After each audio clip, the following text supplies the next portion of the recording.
Bonjour, nous arrivons au terme de notre module que nous avons consacré au mécanisme de mise en application du droit de l'environnement.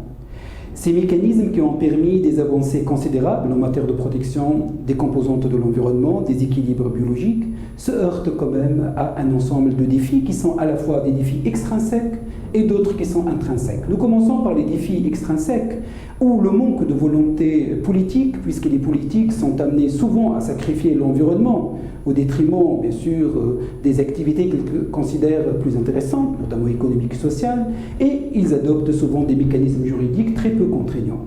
Concernant maintenant les défis intrinsèques, là où sur le plan international, comme vous le savez, il n'existe pas de cadre normatif global et général, sur le plan aussi interne, le droit de l'environnement dans certains pays, sur le plan international surtout, reste parcellaire et réactif. Il se caractérise par la fragmentation et une absence générale de cohérence. Et surtout, plusieurs pays, l'application du droit de l'environnement est entravée par l'absence d'une législation nationale appropriée, de ressources financières, de technologies écologiquement rationnelles et de capacités institutionnelles.